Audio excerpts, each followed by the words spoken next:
या महाविद्यालयाचे आदरणीय प्राचार्य माझ्यानंतर आपल्याला त्यांचं मनोगत व्यक्त करण्यासाठी उपस्थित असणारे शिवाजी युनिव्हर्सिटी इकॉनॉमिक्स असोसिएशनचे कार्यवाह खजिनदार डॉक्टर संजय धोंडे सर, या महाविद्यालयाचे सायन्स विभागाचे प्रमुख डॉक्टर अकोलकर सर, अर्थशास्त्र विभागाच्या प्रमुख सोलकर मॅडम, माझा विद्यार्थी मित्र डॉक्टर गौरव पवार, या अर्थशास्त्र विभागातील प्राध्यापक बंधू भगिनी, या महाविद्यालयातील प्राध्यापक बंधू भगिनी, सर्वांचाच नामोल्लेख मी या ठिकाणी नाही करत आहे. आणि मोठ्या संख्येनं विकसित भारत या विषयाच्या अनुषंगानं चिंतन ऐकण्यासाठी उपस्थित असणाऱ्या माझ्या विद्यार्थिनी आणि विद्यार्थी मित्र हो, मी दुसऱ्यांदा या व्यासपीठावरून माझं मनोगत व्यक्त करतो आहे. जवळजवळ 15 वर्षापूर्वी याच महाविद्यालयामध्ये ॲग्री टुरिझमच्या अनुषंगाने वर्कशॉप आयोजित केलेलं होतं आणि त्याच्यासाठी माझे विचार व्यक्त करण्याची संधी मला या महाविद्यालयानं दिलेली होती. विद्यार्थी मित्रांनो, बराच वेळ आपण इथं बसून आहात, प्रास्ताविक झालं, माझी ओळख झाली आणि मला एका गोष्टीचं चांगलं भान आहे, हे मी तुम्हाला अगोदरच नमूद करू इच्छितो की तुमची बस किती वाजता आहे मला माहिती आहे. त्याच्यामुळं मी माझे एकूण जे विचार आहेत हे अगदी थोडक्यात ज्या विषयाच्या अनुषंगानं आपण चर्चा करणार आहोत त्या विषयाच्या बाबतीमध्ये अगदी थोडक्यात मी माझं विचार व्यक्त करण्याचा प्रयत्न करेन. आत्ताच मॅडमने आपल्या प्रास्ताविकामध्ये विकसित भारत ही नेमकी काय संकल्पना आहे आणि 2047ला आपल्याला त्या भारताला जगाच्या पातळीवर विकसित करायचा आहे असा एक अजेंडा समोर आहे. तुम्हाला आठवत असेल, व्हिजन 2020 नावाचं एक विजन आपल्या देशानं जाहीर केलेलं होतं. आपले माजी राष्ट्रपती कैलासवासी APJ अब्दुल कलाम साहेब यांनी 1995मध्ये ते विजन देशाच्या समोर ठेवलेलं होतं की 2020मध्ये भारत जगाच्या पातळीवर आर्थिक महासत्ताक असेल. विद्यार्थी मित्र, हे संपूर्ण विजन फक्त या देशाच्या युवा शक्तीवर आधारित होतं. त्यांना देशाची शक्ती माहिती होती की भारत हा जगातला सर्वात तरुण लोकसंख्या असणारा देश आहे. 25 वर्षाचा आराखडा त्यांनी 1995ला तयार केला. तो 2020पर्यंतचा तो आराखडा होता, ते विजन होतं. आर्थिक महासत्ताकच्या बाबतीतलं ते होतं.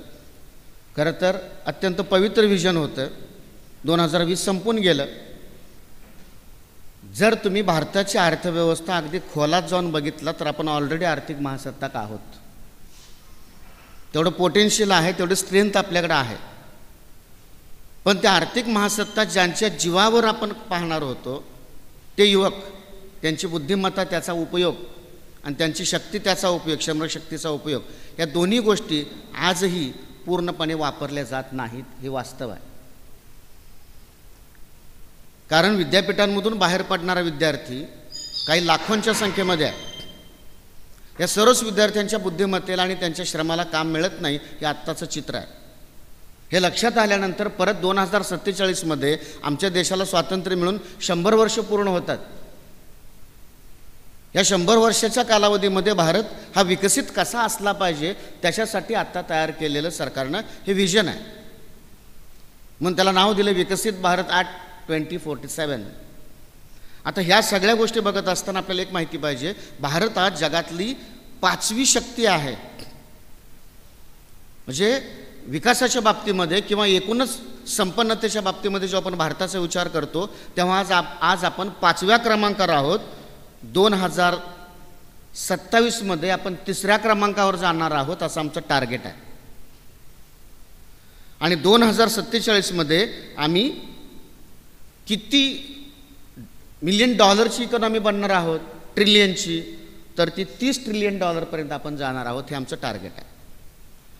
आज आम्ही $3 ते $4 ट्रिलियन मध्ये आहोत. 2047पर्यंत आपल्याला $30 ट्रिलियन पर्यंत जायचं आहे. मी मुद्दाम ह्याच्यातल्या ॲस्पेक्ट्स अगोदर सांगेन आणि दुसऱ्या टप्प्यामध्ये मी माझं या एकूण विकसित भारताच्या अनुषंगानं असलेलं चिंतन, त्याचं ॲनालिसिस आपल्यासमोर मांडण्याचा प्रयत्न करेन. त्याचे 4 पिलर आहेत. एक म्हणजे इकॉनॉमिक ग्रोथ आहे, ज्याला आपण आर्थिक वृद्धी म्हणतो. सोशल प्रोग्रेस, ज्याला सामाजिक प्रगती म्हणतो.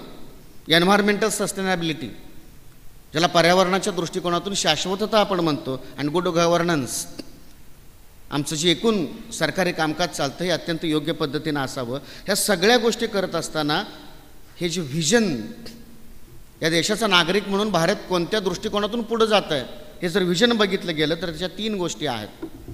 47मध्ये आपण काय असणार आहोत? Global leader in innovation and technology. तुम्हाला आश्चर्य वाटेल, भारत हा जगातला आज 2ऱ्या क्रमांकाचा देश आहे की तो सर्वाधिक टेक्नॉलॉजीचा वापर करतो. आता तुम्ही माझं व्याख्यान ऐकत आहात, कदाचित त्यासोबत ऑनलाईन एखादं परत लेक्चर ऐकत आहात.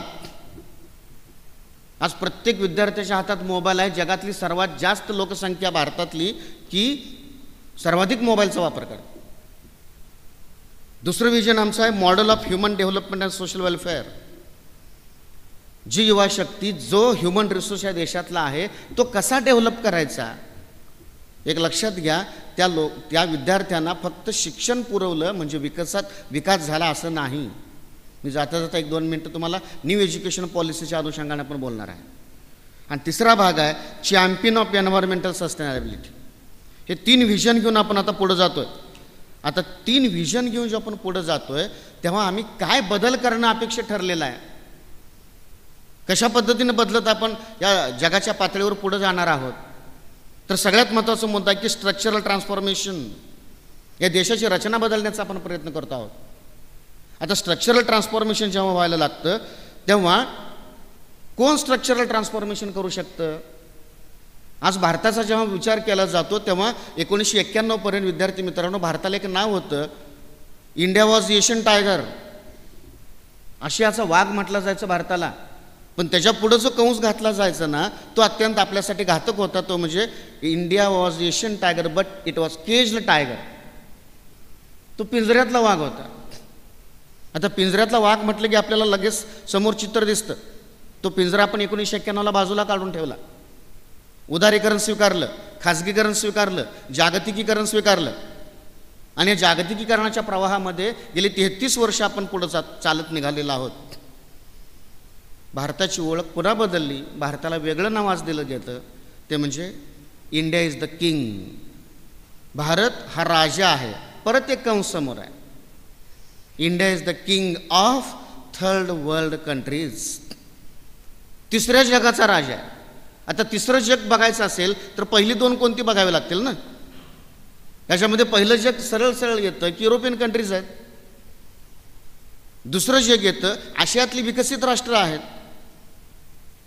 आणि 3रं जग ज्याला आपण म्हणतो त्या जगामध्ये सर्वाधिक लोकसंख्या आहे, दारिद्र्य आहे, बेरोजगार आहे, पिण्याच्या पाण्याचा तुटवडा आहे, आरोग्याच्या सुविधा नाहीत, शिक्षणाची व्यवस्था योग्य पद्धतीनं नाही, इन्फ्रास्ट्रक्चर चांगल्या पद्धतीचं नाही. हे 3रं जग आहे जिथं कुपोषण जास्त आहे. म्हणजे या सगळ्या गोष्टी जेव्हा आपण बघायला लागतो तेव्हा मग आम्ही त्या जगाचा राजा आहे का? एका बाजूला म्हणतो की भारत जगातली सर्वात श्रीमंत शक्ती होण्याच्या बाजूने आपण प्रयत्न करतोय, पण त्याची दुसरी बाजू पण तशीच आहे. दरवर्षी जगातल्या श्रीमंतांची यादी जाहीर होते.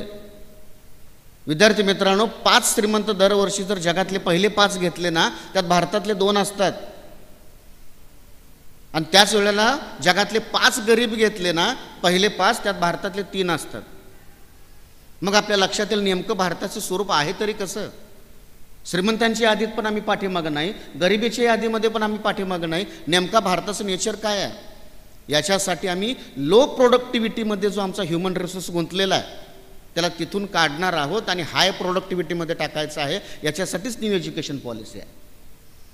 म्हणजे आपण वर्गांमधून महाविद्यालयांमधून शिक्षण घेऊन बाहेर पडतो, विद्यापीठानं घालून दिलेला अभ्यासक्रम आपण अभ्यासतो आणि नंतर जेव्हा मार्केटमध्ये जातो ना तेव्हा आपल्यासमोर एक प्रश्न असतो, अरे मी डिग्री घेऊन तर बाहेर पडलोय, आता मी नेमकं काय करू, मला रोजगार कुठं आहे. ज्या बेरोजगारीवर आपण सातत्यानं बोलतो, आज 34 वर्षानंतर एज्युकेशन पॉलिसी आपली बदलते आहे. का बेरोजगार आहे याचं एकमेव कारण आहे, साध्या भाषेत मी सांगेन, मी जे शिकलोय मला जे येतं ते मार्केटला नको आहे आणि मार्केटला जे पाहिजे ते मला येत नाही. हे खरं तर बेरोजगारीचं नेमकं कारण आहे. ही न्यू एज्युकेशन पॉलिसी विकसित भारतामधला सगळ्यात महत्त्वाचा घटक आहे. त्याच्यातूनच आपण स्ट्रक्चरल चेंज करतोय. येणाऱ्या जूनपासून तुमच्या सगळ्यांना न्यू एज्युकेशन पॉलिसीला सामोरं जायचं आहे. खरं तर एक विद्यार्थी म्हणून, एक ह्युमन रिसोर्स म्हणून आपल्याला घडवण्यासाठी मला स्किल आलं पाहिजे, मला व्हॅल्यूज आल्या पाहिजेत, मला व्होकेशनल एज्युकेशन आलं गेलं पाहिजे, मला या देशाचं कल्चर समजलं गेलं पाहिजे, मला एक चांगला नागरिक बनता आलं गेलं पाहिजे, मला योग्य काय अयोग्य काय हे समजलं आलं पाहिजे, आणि सगळ्यात महत्त्वाचा मुद्दा जर असेल तर मी काय आहे माझं मला कळलं पाहिजे. आज सगळ्यात दुर्दैवाची गोष्ट अशी आहे, विद्यार्थी शिक्षण घेऊन पुढे जातात, त्याला हेच माहिती नाही त्याच्याकडे ताकद काय आहे, आणि ती शक्ती जर आपण योग्य कारणासाठी वापरली गेली तर निश्चितपणे विकसित भारताचे खरे आधारस्तंभ तुम्ही आहात. या देशाच्या युवा शक्तीच्या ताकदीवरच विकसित भारताची संकल्पना आहे. म्हणजे जेव्हा आमची ही युवा शक्ती लो प्रोडक्टिव्हिटीकडून हाय प्रोडक्टिव्हिटीकडे कन्व्हर्ट केली जाईल तेव्हा ऑटोमॅटिकली स्किल वाढतील, उत्पादन वाढेल. दुसरा महत्त्वाचा मुद्दा त्याच्यातला येतो तो म्हणजे expansion of domestic and international market. या देशाचा अंतर्गत बाजार आणि आंतरराष्ट्रीय बाजार या दोघांमध्ये वाढ करायची आहे. आता आंतरराष्ट्रीय बाजार म्हटलं की आपण अनेकदा असं म्हणतो तिथे फक्त वस्तू विकल्या जातात. विद्यार्थी मित्रांनो, आंतरराष्ट्रीय बाजारपेठेमध्ये राहू देत नसलं लागेल तर आंतरराष्ट्रीय बाजारपेठेमध्ये सगळ्यात जास्त किमतीला एक गोष्ट विकली जाते, ज्याला आज जे वेगळं मार्केट ज्या नावानं ओळखलं जातं त्यालाच आपण म्हणतो knowledge industry. Knowledge industry is the highest reward getting industry at present. Each and every student have the different kind of knowledge. As like commodity, we can sell the knowledge into the international market. The production of commodities and services, who is deciding the prices of commodities and services? The producer is going to decide. But when we are producing the knowledge, who is the owner of knowledge? व्यासपीठावर बसणारे माझे सामान्य मित्र ज्यांनी patent मिळवलेली आहे त्यांच्या लक्षात येत असतं आपण एखादी कल्पना, एखादं इनोव्हेशन त्याची किंमत आपण स्वतः ठरवू शकतो. आणि कुठल्याही विद्यार्थ्यांना मग तो आर्ट्स असेल, कॉमर्स असेल, सायन्स असेल असं कुठेही त्याच्यावर शिक्का मारलेला नाही की हाच विद्यार्थी पेटंट घेऊ शकतो. त्यालाच आपण म्हणतो बौद्धिक मत्ता अधिकार. प्रत्येकाकडे बुद्धिमत्ता आहे, फक्त तिचं मार्केट व्हॅल्यूमध्ये कसं कन्व्हर्जन करायचं हे शिकलं गेलं पाहिजे. ही आता नव्या जगाची गरज आहे. प्रत्येकाकडे कला आहेत, प्रत्येकाकडे वेगवेगळं स्किल आहे, प्रत्येकाकडे आयडियाज आहेत. आज सगळ्यात जास्त जर काही विकल्या जात असतील जगाच्या बाजारपेठेमध्ये तर त्या कल्पना विकल्या जातात, आयडियाज विकल्या जातात, अनेकदा आयडिया चोरल्या पण जातात. अनेक गोष्टी आहेत. विद्यार्थी मित्रांनो, एज्युकेशन घेत असताना ही गोष्ट आपल्याला कळाली पाहिजे, कारण विकसित भारतामध्ये याला सर्वाधिक महत्त्व दिलं जातं आहे. हा स्ट्रक्चरल चेंज आहे. हे इनोव्हेशन्स खूप महत्त्वाचे आहेत. आपल्याकडे वेळेचं थोडंसं बंधन असल्यामुळं काही गोष्टी स्किप करत मला पुढं जावं लागतं. त्यानंतर ह्या आयडियाज विकल्या गेल्या तर भारताचे प्रश्न कुठले सुटतील?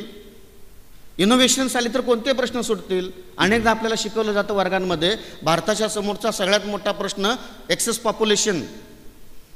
Friends, always keep in mind, population never problem. हे माझं स्वतःचं मत आहे. लोकसंख्या कधीही प्रॉब्लेम नसते. जन्माला येणारं प्रत्येक मूल हे बुद्धिमत्ता घेऊनच आलेलं असतं. प्रॉब्लेम काय आहे? Unequal distribution of the wealth is the major problem. त्या देशातली जी संपत्ती आहे ना ती अत्यंत चुकीच्या पद्धतीनं वाटली गेली, त्याचे प्रॉब्लेम्स पुढे येत आहेत. अर्थशास्त्राचा जनक म्हणून आपण ज्याचं नाव समोर घेतो, ॲडम स्मिथ. ॲडम स्मिथची जी फिलॉसॉफी होती ना ती फिलॉसॉफी आजच्या जगाची फिलॉसॉफी आहे. ते काय म्हणायचे? जन्माला येणारं प्रत्येक मूल येताना हात पाय शरीराचे सगळे अवयव घेऊन जन्माला येतं. प्रत्येकानं स्वतःचं कल्याण करावं, जगाचं कल्याण आपोआप होईल. लक्षात घ्या, हाच भांडवलशाहीचा नियम आहे. कल्याणकारी संकल्पना याच्यामध्ये नाही. शासनानं मदत केली गेली पाहिजे ह्या गोष्टी तर कुठंच समोर येत नाहीत. त्यामुळे हळूहळू शासनाचा हात आखडता होत चाललेला आहे.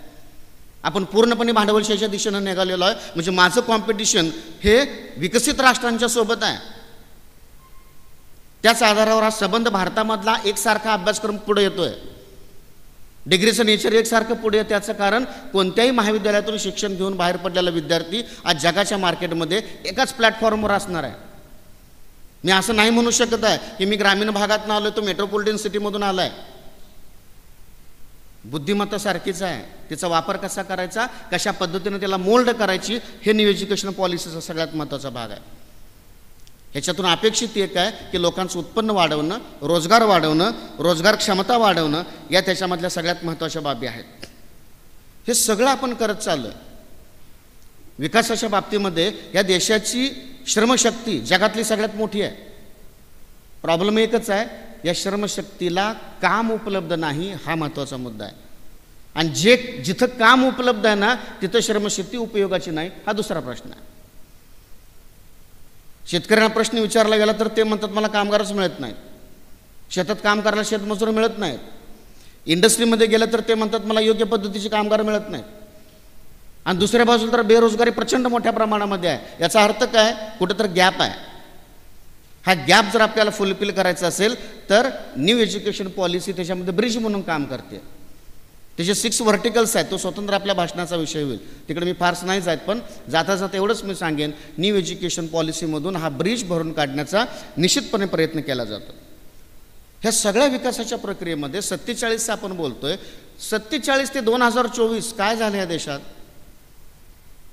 आज 77-78 वर्ष होत आली. या कालावधीमध्ये भारताचा विकास नाही का झाला? विकासाकडे आपण कसं बघत होतो? मित्र हो, विकासाकडे बघत असताना 2 स्वतंत्र बाजू आपण डोळ्यासमोर घेऊन बघितल्या पाहिजेत. मी मुद्दाम विद्यार्थी समोर असल्यामुळं तुम्हाला ज्या पद्धतीनं हा विषय चिंतन करायचा आहे त्याच गोष्टी मी समोर मांडेन. या देशातली शहरं विस्तारली नाही तर शहरे फुगायला लागलीत. मुंबईसारख्या शहरांची अवस्था जर बघितली गेली तर आपल्या लक्षात येईल, तिथं सूज येते असं दिसतंय. आणि अनेकदा विकासाच्या बाबतीमध्ये, क्वांटिटेटिव्ह डेव्हलपमेंटच्या बाबतीमध्ये संशोधकांकडून असं विधान पुढं केलं जातं की शहरं वाढायला लागली, शहरं फुगायला लागलीत, शहरांमध्ये राहणाऱ्या लोकसंख्येचं प्रमाण खूप वाढायला लागलं, याचा अर्थ भारताचा विकास व्हायला लागला. आज महाराष्ट्राचा जर विचार केला गेला तर महाराष्ट्रातली 50% लोकसंख्या शहरात राहते. मग लोकसंख्या शहरात राहते याचा अर्थ महाराष्ट्राचा विकास झाला हे नाही म्हणता येत आहे. कारण मी जेव्हा त्या मुंबईच्या लोकसंख्येकडे बघायला लागतो, 50% लोकसंख्या शहरात राहते हा निकष मान्य आहे. पण त्या 50%मधल्या 80% कोणत्या परिस्थितीत राहतात हा सगळ्यात महत्त्वाचा मुद्दा आहे ना. जसं नोकऱ्या शिफ्टमध्ये असतात तसं मला जर घरं शिफ्टमध्ये वापरावं लागत असतील तर नेमका विकास कसला आहे? याच्यातून होत जाणारं एन्व्हायरमेंटल डिग्रेडेशन, ज्याला पर्यावरणाचा आपण ऱ्हास म्हणतो. विद्यार्थी मित्रांनो, तुम्हाला माहिती आहे की या जगामध्ये पृथ्वी तलावर सर्वात शेवटी जन्माला आलेला प्राणी मानव आहे. या पृथ्वीवर राज्य करणारा प्राणी मानवच आहे.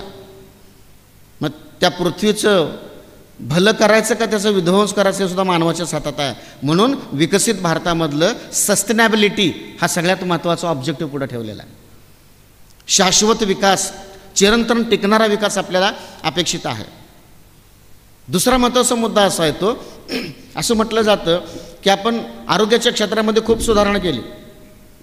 या देशातल्या लोकसंख्येचं सरासरी वय 62 वरून आता 67 झालं. 67 वय झालं याचा अर्थ त्या लोकसंख्येचा उपयोग देशाच्या उत्पादनाला होतो का हे पण बघायला पाहिजे. 67 वर्ष वयापर्यंत सरासरी लोक जगतात, मान्य आहे. पण वय वर्ष 50 झाल्यानंतर ते अंथरुणाला खिळून राहत असतील, त्या औषधांवरच डिपेंड राहत असतील तर याला विकास म्हणायचा का? सगळ्यात महत्त्वाचा प्रश्न माझ्यासमोर येतो तो म्हणजे क्वालिटी ऑफ लाईफ आणि क्वालिटी ऑफ वर्क. गेल्या 33-34 वर्षामध्ये या जागतिकीकरणाच्या प्रक्रियेमधून जो रोजगार वाढला तो सगळा रोजगार खूप कमी लोकांना जास्त वेतन देणारा वाढला. याचा साधा अर्थ आहे, ज्यांच्याकडे स्किल आहे, ज्यांच्याकडे इनोव्हेशन्स आहेत त्या लोकांना रोजगार वाढला गेला. आणि ज्यांच्याकडे कोणत्याही पद्धतीचं स्किल नाही, फक्त शिक्षण आहे, त्यांचा रोजगार घटत चालला. आणि आज हाच रोजगार कमी कमी कमी व्हायला लागला आहे. जगाच्या बाजारपेठेमध्ये कोणत्या भारतीय रिसोर्सेसला मागणी आहे? ज्यांच्याकडे प्रचंड बुद्धिमत्ता आहे अशा लोकांसाठी, अशा युवकांसाठी रेड कार्पेट टाकलं जातं आहे, ताबडतोब तुम्हाला स्वीकारलं जातं आहे. पण माझ्यासमोरचा प्रश्न त्यांच्यापेक्षा खूप मोठा दिसतो, तो म्हणजे ज्यांच्याकडे स्किल नाही आहे. अशा लोकसंख्येचं पुढं काय? त्यांच्या क्वालिटी ऑफ लाईफचा काय विषय येतो? त्या दृष्टिकोनातून आपल्याला इकडे बघितलं गेलं पाहिजे. आता श्रीमंत राष्ट्र विरुद्ध गरीब राष्ट्र असा एक वाद आहे. जी राष्ट्र श्रीमंत म्हणून आपण ओळखतो, या राष्ट्रांकडे पैसा प्रचंड आहे, उत्पादन फार मोठ्या प्रमाणामध्ये आहे. एकटे अमेरिका जगातलं 27% इंटरनॅशनल मार्केट तिच्या एकट्याच्या ताब्यात आहे. आणि भारत लोकसंख्येच्या बाबतीत दुसऱ्या क्रमांकाचा देश असून सुद्धा जगाच्या बाजारपेठेमध्ये आमचा हिस्सा फक्त 2% आहे. अमेरिकेचा 27% आहे. पण परत जेव्हा क्वालिटीच्या लेवलला जाऊन आपण प्रश्न विचारायला लागतो तेव्हा श्रीमंत राष्ट्र समाधानी आहेत का, सगळ्यात मोठा प्रश्न आहे. श्रीमंती आणि समाधान हे मोजण्याच्या दोन वेगवेगळे निकष आहेत. विकसित भारत 2047चा विचार करत असताना त्या देशातला आनंद वाढला पाहिजे, त्या देशातलं समाधान वाढलं पाहिजे, हा त्याचा फोकस पॉईंट आहे. कारण आज आमच्या देशामध्ये प्रचंड उत्पादन होते, उत्पादन होत नाही का? इंटरनॅशनल मार्केटमध्ये आमचं एक्सपोर्ट वाढला, उत्पादनं व्हायला लागली, गाड्यांची उत्पादनं व्हायला लागली. तुम्ही रस्त्यांचं बघा, रस्त्यांची लांबी जशी वाढते ना, आता लांबीपेक्षा रुंदी वाढवायला लागली आपल्याला, कारण इतकी वाहनं रस्त्यावर यायला लागलीत. खरं तर लोकांचं घरात मृत्यू होण्यापेक्षा रस्त्यावर मृत्यू होण्याचं प्रमाण वाढायला लागलं, हे चित्र दिसतंय. शहरांमधल्या इमारती वाढायला लागलेत. मग याला नेमका विकास म्हणायचा का? कारण जिथं घरं वाढायला लागली आणि जिथं घरं वाढतात ना, कुठं वाढतात?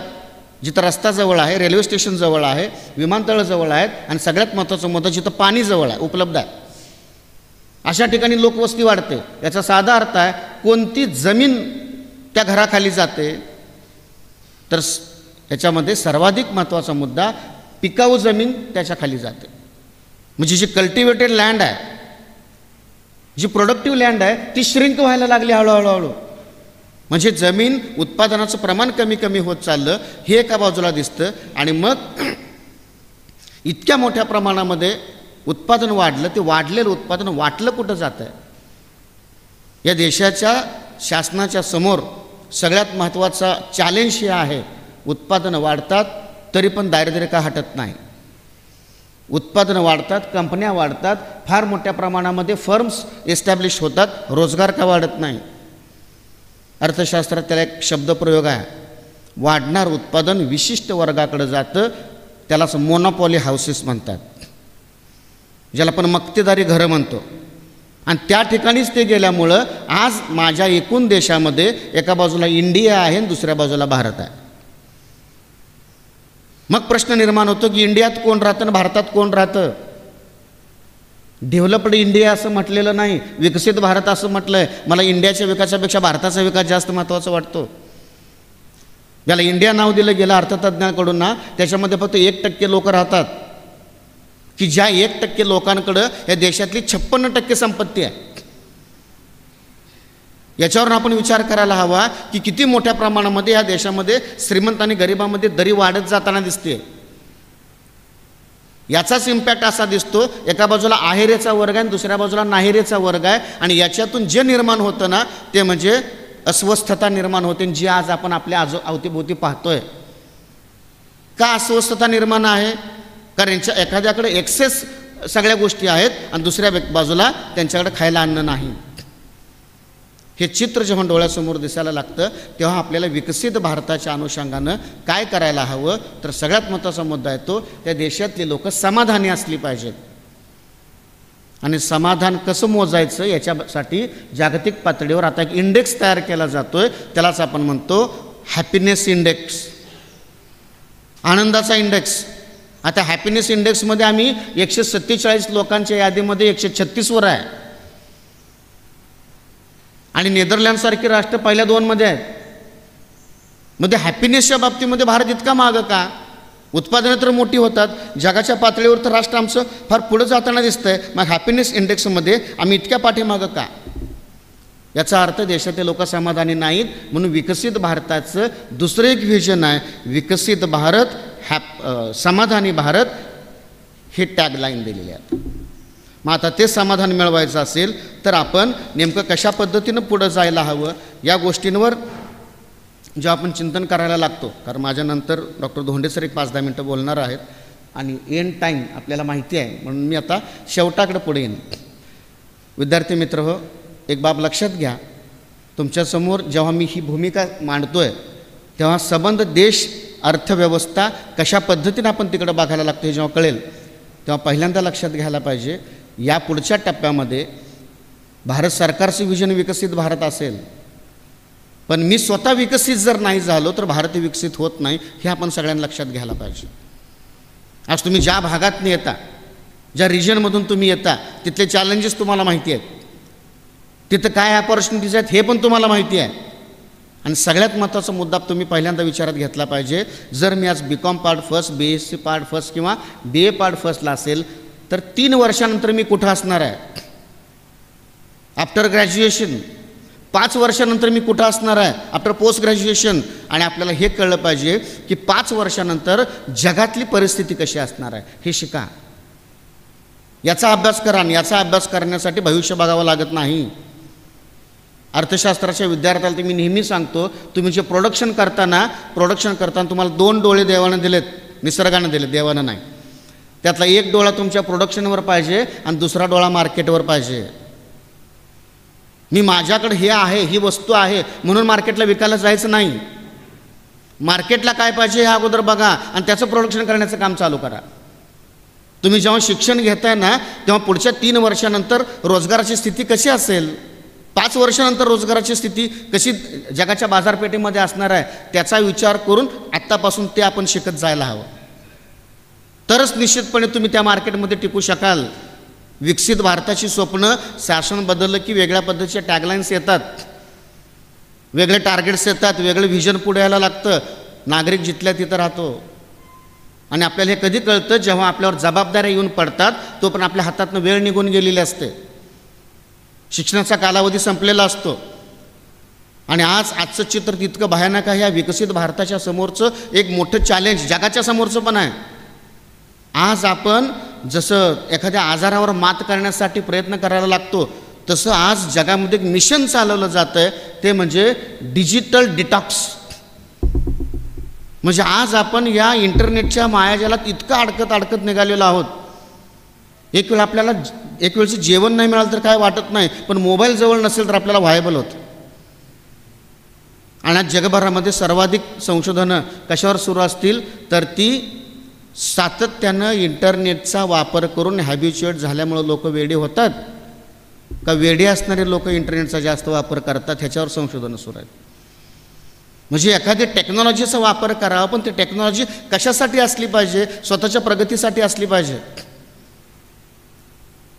टेक्नॉलॉजी ही आपण दोन्ही पद्धतीनं वापरू शकतो. विध्वंसासाठी पण वापरली जाते आणि प्रगतीसाठी पण सुद्धा वापरली जाते. म्हणून विकसित भारत ॲक्ट 47मध्ये म्हटलं आहे, टेक्नॉलॉजी आणि इनोव्हेशनच्या माध्यमातून भारताला जगाच्या नकाशावर वरचं स्थान मिळवायचं आहे.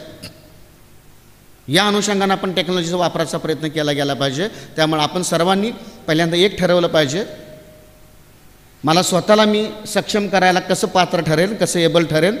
बाजाराची भाषा ओळखायला शिका, त्यानुसार स्वतःमध्ये बदल करण्याचा प्रयत्न करा. खरं तर ग्रामीण भागातलं हे कॉलेज असूनसुद्धा अशा पद्धतीचे वर्कशॉप्स असतील, सेमिनार असतील, मान्य प्राचार्य आणि त्यांची टीम आपल्यासाठी एवढ्यासाठी घेत असते की आपल्या आजूबाजूला वेगवेगळ्या रिजनमध्ये वेगवेगळ्या विचाराचे खूप लोक असतात.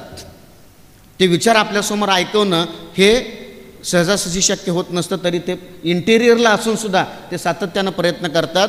हे खरं तर तुम्ही भाग्यवान आहात. याचं दुसरं एक महत्त्वाचं कारण, तुम्ही रयत शिक्षण संस्थेत शिकताय. आमचं व्हिजन एकच आहे, मी त्याच कुटुंबातला घटक आहे की माझ्या महाविद्यालयामध्ये येणारा विद्यार्थी हा अत्यंत दुर्गम भागातून येणारा आहे. त्याला मार्केट कळलं पाहिजे, त्याला जग कसं कळेल, त्याला वेगवेगळ्या संधी कशा उपलब्ध करून दिल्या जातील. भले आमच्याकडे रिसोर्सेस कमी असतील, पण आहे त्या रिसोर्सेसचा ऑप्टिमम यूज करून आपल्यापर्यंत ह्या सगळ्या गोष्टी पोचवण्याचा प्रयत्न महाविद्यालय करतं आहे. खरं तर आपण हा विचार करायला हवा, अशा पद्धतीचा एखादा उपक्रम असतो तेव्हा आपण स्वतःहून पार्टिसिपेट व्हायला हवं. आता ठीक आहे, इथल्या काही मर्यादा आहेत, बसेची अडचण आहे, त्यामुळे आपल्याला त्या वेळेनुसार सगळ्या गोष्टी कराव्या लागतात. पण तरी पण तुम्ही कायम लक्षात घ्या, विकसित भारत हा विषय झाला चर्चेचा आजचा, पण स्वतःचा विकास, समाजाचा विकास आणि मग भारताचा विकास, अशा पद्धतीनं जर आपण प्रयत्न केलं गेलो तर निश्चितपणे हे टार्गेटसुद्धा भारत सरकारचं आपल्याला अचीव करणं काही अवघड होणार नाही. आणि प्रत्येकाला असं वाटलं पाहिजे, स्वाभिमान, की विकसित भारत संकल्पनेमधला एक यात्री मी सुद्धा आहे, माझासुद्धा खैरीचा वाटा त्याच्यामध्ये असेल. हा प्रयत्न जर आपण इथं केलात तर निश्चितपणे आजचे राष्ट्रीय चर्चासत्र ते सफल झालं असं मला म्हणावं लागेल. एकूणच मर्यादित वेळेचा विचार करता काही मुद्दे मी आपल्यासमोर ठेवण्याचा प्रयत्न केला. आपण सर्वांनी ते शांतपणे सहन केलं, त्याबद्दल मी मनापासून धन्यवाद देतो. या महाविद्यालयालाही मी मनापासून धन्यवाद देतो की त्यांनी मला माझं मनोगत व्यक्त करण्याची संधी इथं उपलब्ध करून दिली. थँक्यू. जय हिंद, जय कर्मवीर.